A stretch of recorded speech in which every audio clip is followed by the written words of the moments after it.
मोहल्ला में मस्जिद उमर पे खड़े हैं जनाब। यहाँ पे हमने जुम्मे की नमाज अदा की है और यहाँ पे एक मसला जो है ये मसला कश्मीर बना हुआ है। यहाँ पे ये बताएंगे भाई साहब कि ये मसला क्या है। जी सलाम अलैकुम। जी सर क्या नाम सर तुम्हारा? मेरा नाम है इल्ताफ है जी, चौधरी इल्ताफ। जी चौधरी साहब साहब मेरा नाल घर है। जी जी तो यकीन करो कि पिछले 3-4 साल तो इतनी प्रॉब्लम है ना कि मस्जिद च ना असी आ सकते, गलियां पानी खलो जाता है। मस्जिद अगे आ देखो ना दरिया बने हैं, ये बड़ा मुश्किल। किसी वेले असी मोटरसाइकिलों से आने हैं, जी जी किसी की हेल्प लैके आने हैं। कई एक बार कैमरा मैन जरा पानी दिखाए ना। जाके कंप्लेन की है, कोई सुनता नहीं, कोई कुछ करता नहीं।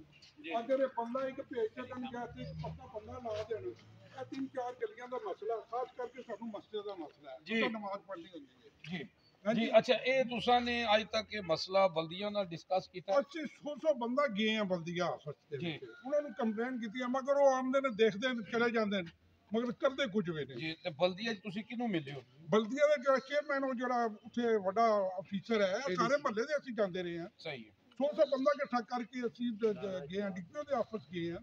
जी हाँ जी, मगर कुछ भी नहीं करते, कुछ भी नहीं। आदम जी हो जाएगा मगर आते कोई नहीं करते हैं। देखो ना ਤੁਹਾਡੇ सामने ये पिछले 3-4 साल तो प्रॉब्लम है सानू, जी ये अज की प्रॉब्लम नहीं है। जी जी ईद वाले दिन भी सानू मसला बन जाता कि ईद पढ़नी होंगी है, सानू मसला बन जाता कि क्या करिए। जुमा पढ़ना वे उंज 4 नमाज़ां 5 नमाज़ां सब पढ़नी होंदियां ने, ते किस तरह असीं आइए देखो ना की हालत है। महल्ले पूरे की यही हालत है। ये सारी वो गली तक तोड़ के हाल मारो पानी वो जी सामने। हाँ जी, वो भी उसका भी जी यही हाल है, मगर जी सानू ज्यादा मस्जिद का मसला है जी जी। ये मस्जिद च आना मस्जिद जाना का दस रहे ने कि काफ़ी अरसे तो मसला है ते बल्दिया च भी गए हैं, बल्दिया ऑफिसरां नूं भी मिले हैं, पर आके सानू वो बस वो कह लो कि कह के चले जाते हैं हो जाएगा, पर होता नहीं है। पर ये देखो जी एक मसला ऐसा मसला है, कोई देखे या ना देखे अल्लाह देख रहा है। ये मैं कौमे वाला नूं कहांगा जनाब अल्लाह दा वास्ता जे, अल्लाह दा वास्ता जे कम से कम मस्जिदां दे अगे सफाई रखो, ये बहुत ज़रूरी है। यूजी न्यूज़ जावा जी चलो शुरू हो जी। गए। जी इस वक्त हम मशीन मोहल्ला में खड़े हैं जहाँ पे खोदगी हुई है और गली में वो बता रहे कि पानी बहुत ज़्यादा गली से बाहर आया हुआ है, ना बैठने की जगह है ना कुछ जगह है। जनाब हमारे साथ एक लामा साहब हैं, आए जनाब बात करते हैं। जी सामने क्या नाम है थोड़ा? शवाक अहमद साहब जनाब ये कहना चाहो? तो ये कहना चाहेंगे हम जब भी जुमे के लिए आते हैं तो किसी बुजुर्ग को, किसी ख्वातीन को हम देखते हैं पानी में चलते हुए गंदे पानी के अंदर, बच्चों को, तो जाहिर है कि ये नापाक पानी है और अपने आप को भी गंदा करते हैं। और सर्दियों के मौसम है, उनके पाँव गिरे होंगे, बीमार होंगे और बीमारियाँ फैलेंगी। तो इसलिए हम इंतज़ामिया से ये मुतालबा करते हैं कि इसका कोई तदारक किया जाए और इसको नाले के लिए कोई ऐसी तरतीब बनाई जाए कि नालियाँ सफाई साफ़ की जाए और आगे जो बंद हैं उनको ज़ब्त किया जाए ताकि आसानी से पानी गुजर जाए। जी तो अजहर साहब ये आप कभी इस मामले लेके बल्दिया में भी गए हैं, ये मामला लेके? हम नौजवानों से माले में हम कहते रहते हैं जी तो लेके जाते हैं। क्या नाम लाइन मसला है। तकरीबन पिछले 6 महीने तो ज़्यादा प्रॉब्लम क्रिएट हुई है ना कि बल्दिया ने आगे कुछ सफाई कर दें जिसकी वजह से पानी चले गाय बगाए आगे थोड़ा बहुत जितना पानी चल रहा है उस बाद डेड हो जाता है। इधर मुफस्सल हाल पिछले 5 साल तो है ही कोई नहीं साढ़े। जिस तरह मजदूर चौक इन्होंने पानी कट के इस पास मूव कराया, इधर भी बेसिक जो मेन लाइन है उन्हें चलाया गया पहले सारी गली का एक नहीं गली 3-4 गलियां जिन्हें पानी इकट्ठा हो जाता है। और तुम देखो कि मस्जिद उमर के बाहर इस कदर गलाजत है। मैं पिछले दिन यूट्यूब से ADCR को, DCO को, साबका ADC साहब को, हफीज साहब को, बाबर साहब जी को, इन्हें मैं खुद गया है, सारे लड़के दिखने ही है 15-20 बंदे गए असं डे बाई डे यार गोली मार दो साढ़े घर मस्जिद है तकदस है, कोई जीना मरना हो जाता है। खुदा का नाम भी आके देखो असं हम आखिर से हाइपर होए सा ਅਸੀਂ ਕੋਈ ਜਲਸਾ ਜਾਂ ਗੁਰੇ ਨਹੀਂ ਲੈ ਕੇ ਜਾਈਏ ਨਾ ਇਹਨਾਂ ਨੂੰ ਤਾਂ ਸਮਝ ਆਏਗੀ ਕਿ ਬੈਠੇ ਸਕੂਲ ਨਾਲ ਕੋਈ ਬੰਦਾ ਸਿਰਫ ਕਾਗਜ਼ੀ ਕਾਰਵਾਈ ਹੈ ਜੀ। ਉਹ ਆ ਰਹੇ ਉਹ ਸਭ ਦੀ ਟ੍ਰਾਂਸਫਰ ਹੋ ਗਈ, ਦੂਜੇ ਆ ਗਏ ਤੀਜੇ ਭੇਜਣਗੇ, ਕੋਈ ਬੰਦਾ ਇੱਧਰ ਨਹੀਂ ਮੂਵ ਕਰਦਾ। ਜੇ ਬਲਦੀਆਂ 'ਚ ਗਏ ਆ ਉੱਧਰ ਕੋਈ ਨੁਮਾਇੰਦਾ ਨਹੀਂ ਆਉਂਦਾ ਸਰਕਾਰ, ਜੇ ਐਡਮਿਨਿਸਟ੍ਰੇਟਰ ਕੋਲ ਗਏ ਆ ਉਹਨਾਂ ਨੂੰ ਕੋਈ ਫਿਕਰ ਨਹੀਂ ਹੈ ਨਹੀਂ ਕਿ ਬੰਦੇ ਆ ਰਹੇ ਮੇਰੇ ਕੋਲ, ਮੇਰੀ ਗੱਲ ਸੁਣਾ ਲਓ, ਮੈਂ ਕਿਸ ਤਰ੍ਹਾਂ ਕਰਨਾ।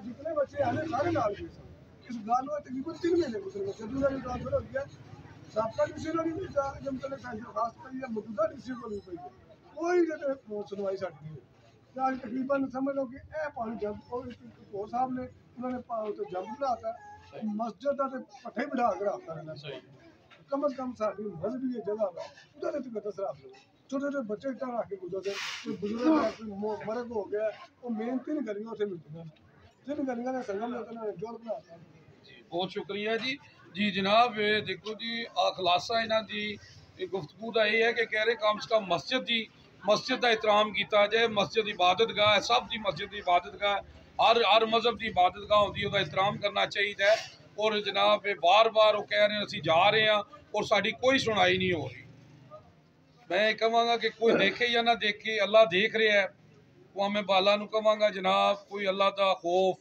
होना चाहिए यूजी न्यूज़ जावा जी जेलो जी जी इस वक्त हम मशीन मल्ला में खड़े हैं जहाँ पे ये मसला जनाब बना हुआ है मसला कश्मीर बना हुआ है कि नालियों का पानी घरों में दाखिल हो रहा है और जहाँ पे हमें कॉल की गई है और हमारे साथ जनाब एक बुजुर्ग शहरी हैं तो आए इनसे पूछते हैं क्या कहते हैं जी अस्सलाम वालेकुम जी बोलो जी क्या नाम साहब थोड़ा राजा परवेज साहब क्या कहना चाहते हो कहना चाहते हैं जी देखो गलियां ने मस्जिदा ने विच जाना मुश्किल हो गया गलियां जगह जगह पानी है कचरा है गलियां बंद हुई ने नालियां बंद पानी है कैमरामैन दिखाया इस वास्ते बाबे इख्तियार थोड़ा जा गलियां का और नालियां का ख्याल करना चाहिए थोड़ा जा सोचना चाहिए महलदारी तो अपने बारे च नहीं सोचना चाहिए आवाम के बारे च सोचना जी ते ये अपना बुजुर्गो तुसा बंदियां नाल राबता कीता बल्दियों ना मेरा ख्याल है कि कम से कम 10 दफा रब्ता कर चुके हैं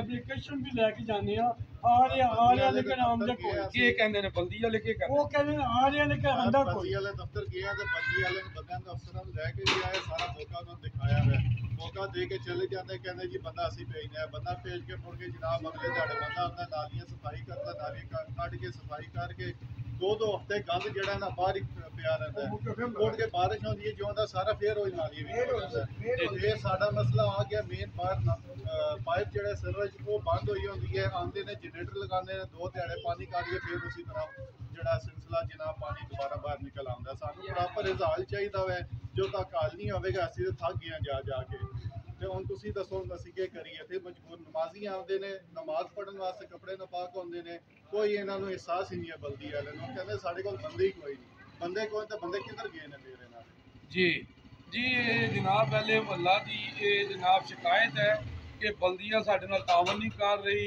और जनाब आके सानू जनाब वो जनाब कह लो कि तसली दे के चले जाते हैं कोई प्रॉपर काम नहीं कर रहे हैं जी कौमे बाला असी कहांगे जनाब ये गौर किया जाए कि जनाब हाले का मसला है जी लोगों ने मस्जिद नमाज पढ़ने जाना होता है कपड़े पलीत हो जाते हैं हाँ जी